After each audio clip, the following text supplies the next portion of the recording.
नमस्कार, स्वागत है आप सभी का डीडी न्यूज के इस खास बुलेटिन एक्सप्रेस 100 में, जहां हम आपके लिए लेकर आते हैं राजनीति, मनोरंजन, देश दुनिया, खेल और व्यापार जगत की सभी बड़ी खबरों को एक्सप्रेस यानी कि फटाफट अंदाज में। मैं हूं आपके साथ भावना नैयर, तो देखिए खबरें तेज रफ्तार से। संसद के बजट सत्र के दूसरे चरण में आज लोकसभा और राज्यसभा में कई अहम विधेयक पारित होने के लिए सूचीबद्ध हैं। लोकसभा में आज भारतीय पतन विधेयक 2025 पेश किया जाएगा। विधेयक को पतन, पोत, परिवहन और जलमार्ग मंत्री सर्बानंद सोनोवाल पेश करेंगे। विधेयक के माध्यम से एकीकृत बंदरगाह विकास को बढ़ावा देने, व्यापार को आसान बनाने की दिशा में कदम उठाए जाएंगे। लोकसभा में आज तटीय पोत परिवहन विधेयक 2024 विचार और पारित किए जाने के लिए सदन में प्रस्तुत होगा। वहीं राज्यसभा में वायुयान वस्तुओं में हित संरक्षण विधेयक 2025 विचार और पारित किए जाने के लिए पेश होगा। ये विधेयक भारत में लागू होने वाले अंतर्राष्ट्रीय समझौतों को कानूनी प्रभाव देने का प्रयास करता है। गृह मंत्री ने लोकसभा में आप्रवास और विदेशियों से संबंधित विधेयक 2025 को एक महत्वपूर्ण विधेयक करार दिया। अमित शाह ने कहा कि इमिग्रेशन एक आइसोलेटेड मुद्दा नहीं, बल्कि देश के कई मुद्दों को एक साथ प्रत्यक्ष और अप्रत्यक्ष रूप से जोड़े हुए है। अमित शाह ने कहा कि देश की सुरक्षा अर्थतंत्र को मजबूत करने और भारत को 2047 तक दुनिया में हर क्षेत्र में सर्वप्रथम बनाने के लिए ये विधेयक बहुत जरूरी है।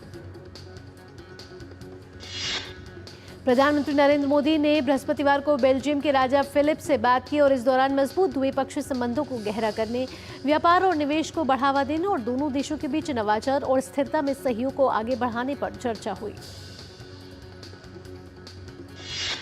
प्रधानमंत्री नरेंद्र मोदी ने कल Japan association of corporate executive के चेयरपर्सन ताकेशी निनामी के नेतृत्व में एक उच्च स्तरीय प्रतिनिधिमंडल और 20 अन्य व्यापारिक प्रतिनिधियों से भारत और जापान के बीच आर्थिक सहयोग को गहरा करने के लिए उनके विचार और सुझाव सुने।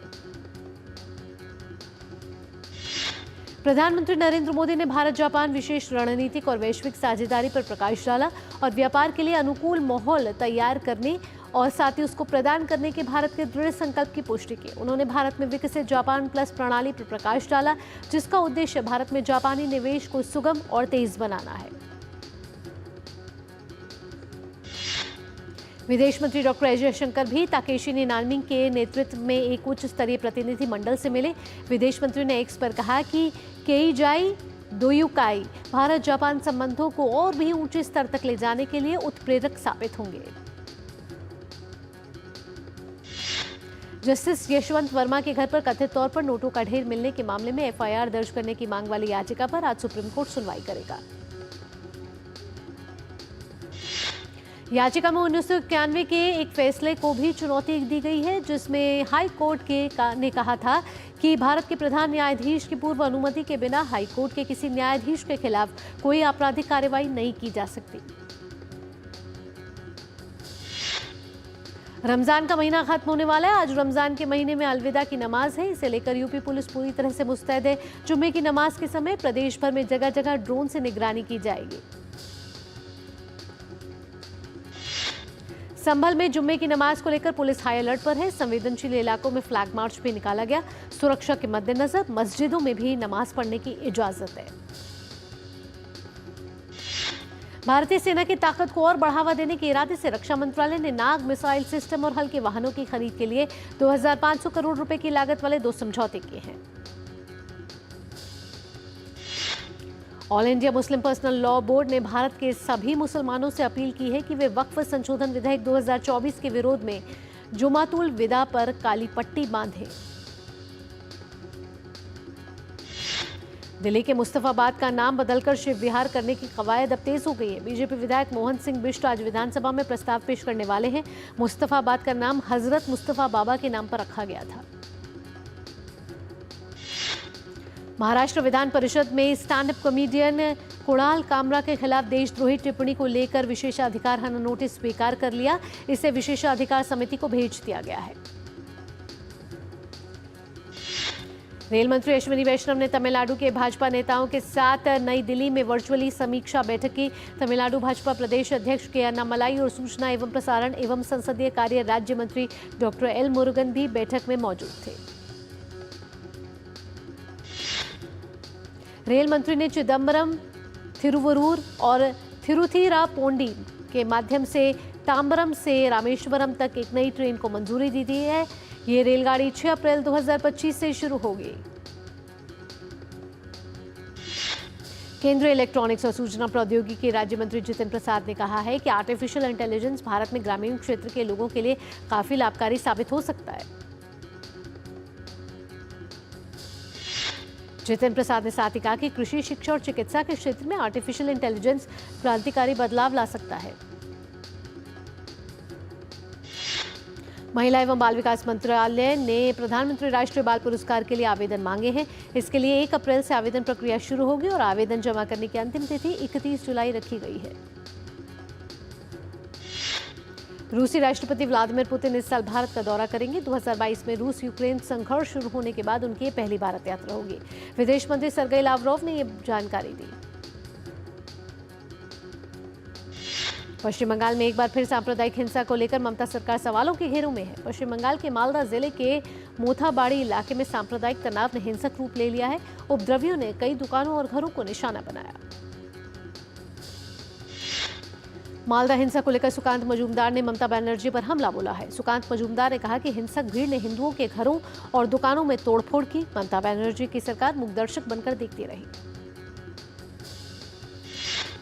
उन्होंने कहा कि पश्चिम बंगाल में कानून और व्यवस्था नाम की कोई भी चीज नहीं बची है। खुलेआम टीएमसी के गुंडे पुलिस के बल पर राज्य की कानून व्यवस्था के साथ खिलवाड़ कर रहे हैं। संभल की जामा मस्जिद में सर्वे के दौरान हिंसा भड़काने के आरोप में जेल भेजे गए जामा मस्जिद इंतजामिया कमेटी के सदर एडवोकेट जफर अली की जमानत याचिका को जिला न्यायालय के एडीजे सेकेंड निर्भय नारायण राय ने खारिज कर दिया। मामले में अब अगली सुनवाई 2 अप्रैल को होगी। जफर अली की गिरफ्तारी 23 मार्च को हुई थी, जिसके बाद हुई सुनवाई में सिविल जज आदित्य सिंह ने जफर की जमानत याचिका खारिज कर दी थी। कर्नाटक में बस और मेट्रो का किराया बढ़ाने के बाद राज्य सरकार ने अब नंदिनी दूध कीमतों में इजाफा कर दिया है। सरकार ने 1 अप्रैल से दूध की कीमतों में 4 रुपए प्रति लीटर की बढ़ोतरी को मंजूरी दी है। राज्य के कैबिनेट मंत्री एच.के. पाटिल ने कहा है कि कीमतें बढ़ने का फैसला दुग्ध महासंघ ने लिया है। वे प्रति लीटर 5 रुपए की बढ़ोतरी की मांग कर रहे थे। कर्नाटक में दूध की कीमतों में बढ़ोतरी पर पूर्व मुख्यमंत्री बसवराज बोम्मई ने कहा कि हर परिवार, खासकर गरीबों पर बहुत बड़ा वित्तीय बोझ है। कर्नाटक अब भ्रष्टाचार और मूल्य वृद्धि के लिए जाना जाता है। केंद्रीय मंत्री प्रहलाद जोशी ने कहा कि कर्नाटक में कांग्रेस की सरकार बनने के बाद से करीब 2 साल से दूध की कीमतें, पेट्रोल की कीमतें लगातार बढ़ रही हैं। एक तरफ वे गारंटी का वादा कर रहे हैं और दूसरी तरफ वे सब कुछ वापस ले रहे हैं। जम्मू कश्मीर के पुंछ जिले में मेंढर कस्बे में भारतीय सेना की रोमियो फोर्स ने मुस्लिमों और हिंदुओं के लिए इफ्तार पार्टी का आयोजन किया। राजस्थान के मुख्यमंत्री भजनलाल शर्मा ने जयपुर में गृह विभाग के साथ समीक्षा बैठक की। उन्होंने जेलों में सघन तलाशी अभियान चलाने, सुरक्षा उपायों जैसे सीसीटीवी कैमरों की संख्या बढ़ाने और मोबाइल जैमर लगाने के निर्देश दिए। मध्य प्रदेश के मंदसौर के शक्करखेड़ी गांव में सिंचाई परियोजना की पाइपलाइनों में आग लग गई। मौके पर दमकल की गाड़ियां मौजूद हैं। आग बुझाने का प्रयास जारी है। गोवा के मुख्यमंत्री प्रमोद सावंत ने पणजी में यातायात पुलिस के लिए स्कूटर को हरी झंडी दिखाई। इसके अलावा बम डिस्पोजल स्क्वाड के लिए 3 वाहन को भी विभाग में शामिल किया गया। मुजफ्फरनगर में एक महिला ने अपने पति पर पहले 3 तलाक देने, फिर हलाला कराने और इसके बाद दोबारा फोन पर 3 तलाक देने का आरोप लगाया है। पीड़िता ने पुलिस थाने में शिकायत दर्ज कर सख्त कार्रवाई की मांग की। दिल्ली की मुख्यमंत्री रेखा गुप्ता ने दिल्ली सचिवालय में एमसीडी, एनडीएमसी, पीडब्ल्यूडी और अन्य अधिकारियों के साथ बैठक की। उत्तर प्रदेश महिला आयोग की उपाध्यक्ष और भाजपा नेता अपर्णा यादव ने लोक बंधु राज्य नारायण संयुक्त चिकित्सालय का दौरा कर कथित रूप से फूड पॉइजनिंग से प्रभावित बच्चों से मुलाकात की। उत्तराखंड के मुख्यमंत्री पुष्कर सिंह धामी ने देहरादून में राज्य सचिवालय में समाज कल्याण, महिला कल्याण और बाल विकास विभाग की समीक्षा बैठक की। भाजपा नेता शहजाद पूनावाला ने सपा अध्यक्ष अखिलेश यादव के बयान पर कहा कि अखिलेश यादव वोट बैंक में इतने लीन हो चुके हैं कि सनातन का करो अपमान यही बन चुकी है उनकी पहचान। मुंबई में फिकी EY M&E इंडस्ट्री रिपोर्ट जारी की गई। कार्यक्रम को संबोधित करते हुए प्रसार भारती के CEO गौरव द्विवेदी ने इस बात पर जोर दिया कि मीडिया उद्योग में तकनीक की अहम भूमिका है। 2015 में शुरू किए गए सागरमाला कार्यक्रम ने कई उपलब्धियां हासिल कर ली। कार्यक्रम के तहत 5.79 लाख करोड़ रुपए की 839 परियोजनाओं पर काम जारी है, जिसमें 1.41 लाख करोड़ रुपए के निवेश से 272 परियोजनाएं पूरी की जा चुकी हैं। सागरमाला कार्यक्रम के कारण भारतीय बंदरगाहों में आवागमन अब तेज हुआ है, जिससे तटीय अर्थव्यवस्था को मजबूती मिली है। पिछले एक दशक में तटीय शिपिंग में 118% की वृद्धि दर्ज की गई। RBI ने सूचीबद्ध कंपनियों में व्यक्तिगत विदेशी निवेशकों की निवेश सीमा को दोगुना कर 10% करने का फैसला लिया। अभी यह 5% है। कोयला मंत्रालय ने की वाणिज्य कोयला खदान नीलामी के 12वें चरण की शुरुआत। इसमें 7 कोल संपदा वाले राज्यों के 25 कोल ब्लॉक्स को नीलामी प्रक्रिया में शामिल किया गया। सेबी ने इंडसइंड बैंक के वरिष्ठ अधिकारियों की संभावित इनसाइडर ट्रेडिंग की जांच शुरू की है। हाल में बैंक के डेरिवेटिव कारोबार में 2100 करोड़ की गड़बड़ी सामने आने के बाद यह फैसला लिया गया है। करदाताओं को चालू वित्त वर्ष 2024-25 के लिए लंबित टैक्स से जुड़े कामकाज निपटाने में सुविधा देने के लिए देश भर में आयकर विभाग के कार्यालय 29 से 31 मार्च तक खुले रहेंगे। नई दिल्ली में MSME लीडरशिप समिट 2025 में सूक्ष्म लघु और मध्यम उद्यम मंत्रालय के केंद्रीय मंत्री जीतन राम मांझी ने बताया कि सूक्ष्म लघु और मध्यम उद्यम मंत्रालय के अधीन 28 तरह के कार्यों की सूची है।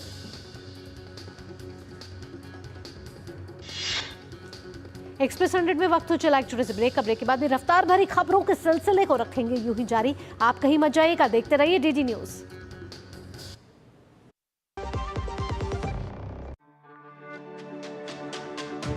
मेरी पसंद, मेरी पसंद,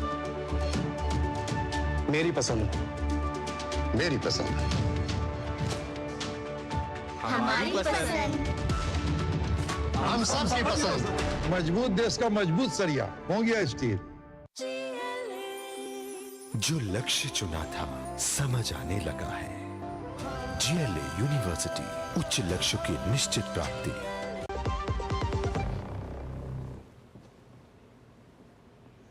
ब्रेक के बाद आपका स्वागत है। आप देख रहे हैं एक्सप्रेस 100। रफ्तार भरी खबरों के सिलसिले को बढ़ाते हैं आगे। रेटिंग एजेंसी क्रिसिल की रिपोर्ट के मुताबिक अगले वित्त वर्ष 2025-26 के दौरान भारत के IT सेवा क्षेत्र में 6 से 8% की वृद्धि रहने का अनुमान। क्रिसिल की रिपोर्ट के अनुसार अमेरिका और यूरोप जैसे प्रमुख बाजारों में उभरी अनिश्चितताओं और व्यापक आर्थिक चुनौतियों के बावजूद भारत के IT सेवा क्षेत्र में वृद्धि जारी रहेगी। अदानी ग्रीन एनर्जी लिमिटेड की नवीकरणीय ऊर्जा क्षमता बढ़कर 13,487.8 मेगावाट हो गई है। कंपनी ने कहा है कि नई क्षमताओं के चालू होने के साथ उसकी कुल क्षमता में हुआ इजाफा।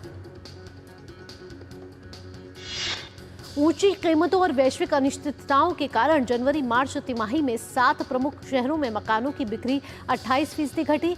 एनारॉक के अनुसार दिल्ली NCR में मकानों की बिक्री में 20% गिरावट आ सकती है। वाणिज्य एवं उद्योग मंत्री पीयूष गोयल ने कहा है कि भारत और अमेरिका के बीच प्रस्तावित व्यापार समझौते को लेकर जारी बातचीत अच्छी तरह आगे बढ़ रही है और यह दोनों देशों के लिए फायदेमंद होगा और साथ ही देश के हितों की रक्षा भी करेगा।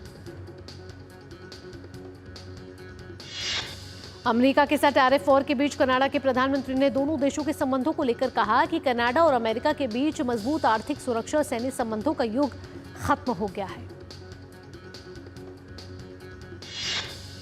कनाडा के प्रधानमंत्री मार्क कार्नी ने ट्रंप के फैसले को प्रत्यक्ष हमला करार दिया और कहा कि हम अपने कर्मचारियों, कंपनियों और देश की रक्षा करेंगे।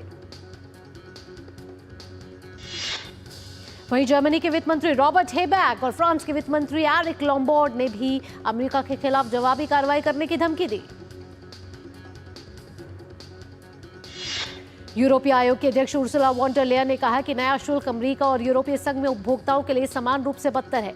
वहीं चीन, जापान, दक्षिण कोरिया ने भी ट्रंप के फैसले की कड़ी आलोचना की। टेस्ला के सीईओ इलॉन मस्क ने सोशल मीडिया पोस्ट पर कहा कि टैरिफ से उनकी कंपनी भी होगी प्रभावित। वहीं ट्रंप के फैसले से कंपनी के शेयर में 1.3% की गिरावट दर्ज की गई। ऑस्ट्रेलिया में 3 मई को आम चुनाव के लिए होना है मतदान। प्रधानमंत्री एंथनी अल्बनीज़ी ने राजधानी कैनबरा में गवर्नर जनरल से मिलने के बाद तारीख की घोषणा। प्रधानमंत्री एंथनी अल्बनीज़ी ने ऑस्ट्रेलिया की 47वीं संसद को भंग करने का भी ऐलान कर दिया। ऑस्ट्रेलिया में मुख्य मुकाबला सत्ताधारी लेबर पार्टी और कंजर्वेटिव पार्टी के बीच होगा। रूस के राष्ट्रपति व्लादिमीर पुतिन रूस यूक्रेन विवाद को शांतिपूर्ण तरीके से सुलझाने के पक्ष में। साथ ही साथ पुतिन ने यूक्रेन में एक अस्थायी प्रशासन स्थापित करने का भी सुझाव दिया। राष्ट्रपति पुतिन ने कहा कि रूस यूक्रेन विवाद को सुलझाने के लिए यूरोप के साथ मिलकर काम करना चाहता है, लेकिन यूरोपीय संघ असंगत तरीके से काम कर रहा है। गजा में हमास के खात्मे का इजराइल का अभियान जारी। इजराइल ने हमास के प्रवक्ता अब्द अल लतीफ रजब जुमा कनो के मारे जाने का दावा किया।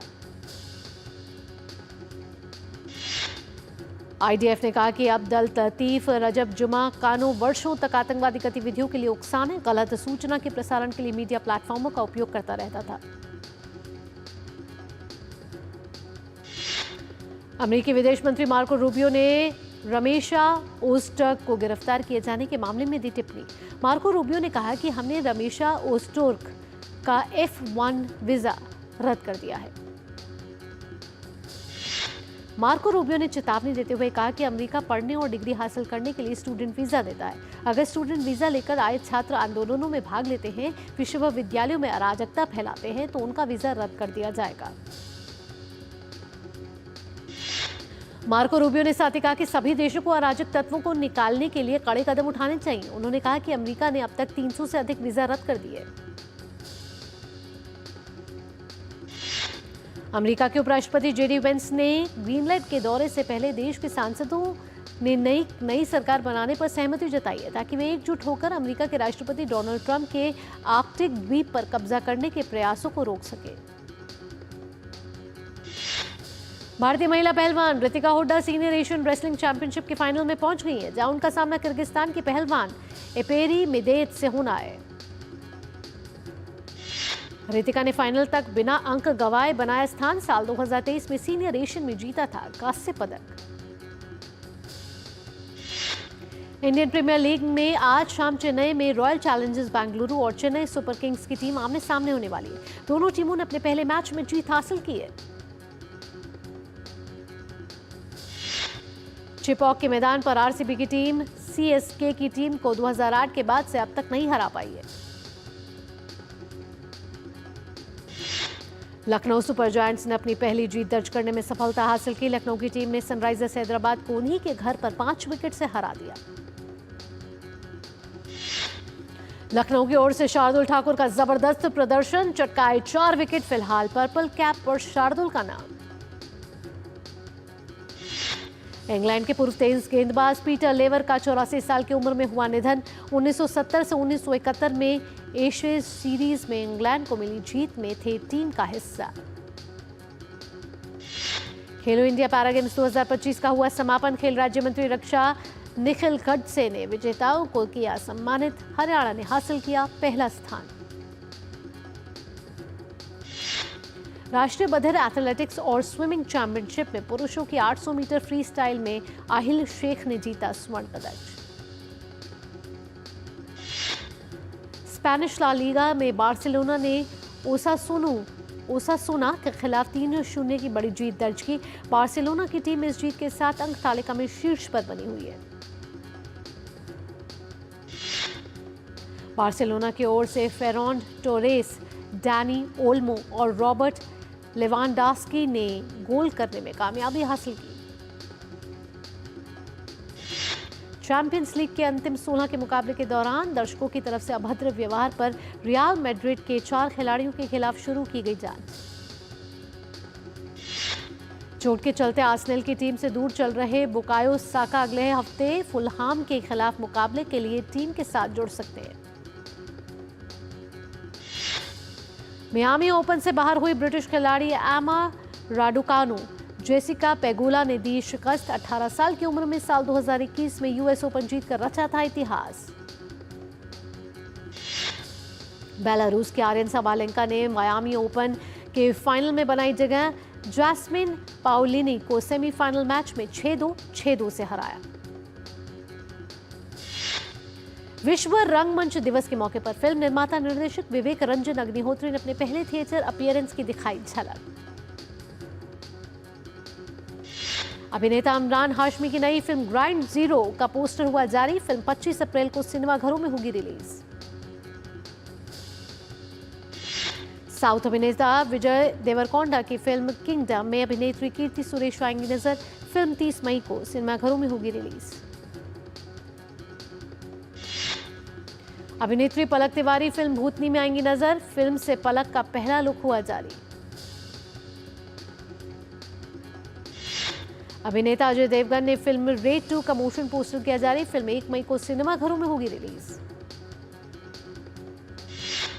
जूनियर एनटीआर ने अपने जापान दौरे का अनुभव साझा करते हुए कहा कि जापानी फैंस ने आरआरआर फिल्म देखने के बाद तेलुगु भाषा सीख ली है। जनवरी में सिनेमाघरों में रिलीज हुई शाहिद कपूर की फिल्म देवा 28 मार्च से ओटीटी प्लेटफॉर्म पर होगी स्ट्रीम। बेंगलुरु में 64वें सीसीएच सत्र न्यायालय में सोना तस्करी के आरोपी रानिया राव की जमानत याचिका को किया खारिज। एक्टर सलमान खान ने बीते कई महीनों से जान से मारने की धमकी पर बात करते हुए कहा कि वे धमकियों से नहीं डरते और भगवान ने जितनी उम्र लिखी है उतनी तो रहेगी। अभिनेता सलमान खान अपनी अगली फिल्म में निर्देशक एटली के साथ करेंगे काम। फिल्म में कमल हासन और रजनीकांत जैसे बड़े सितारे भी आएंगे नजर। साउथ अभिनेता चियान विक्रम की फिल्म वीरा धीरा सूरन का प्रीमियर शो हुआ रद्द। साथ ही फिल्म कानूनी जटिलताओं में फंसी नजर आ रही है। अभिनेता राजकुमार राव और अभिनेत्री वामिका गब्बी की फिल्म भूल चूक माफ की रिलीज डेट हुई आगे। ये फिल्म अब 9 मई को सिनेमाघरों में देगी दस्तक। सुभाष कपूर की court drama film jolly LLB का तीसरी कड़ी जॉली एलएलबी 3 इसी साल 19 सितंबर को सिनेमाघरों में देगी दस्तक। मार्वल स्टूडियो ने की एवेंजर्स के नए भाग की घोषणा। निर्माताओं ने फिल्म एवेंजर्स डूम्सडे की शूटिंग शुरू होने की दी जानकारी। और हॉलीवुड के दिग्गज अभिनेता और निर्माता लियोनार्डो डिकैप्रियो ने अपने आगामी डॉक्यूमेंट्री 9 लिटिल इंडियंस के लिए फिल्म मेकर शैनन क्रिंग के साथ मिलाया हाथ।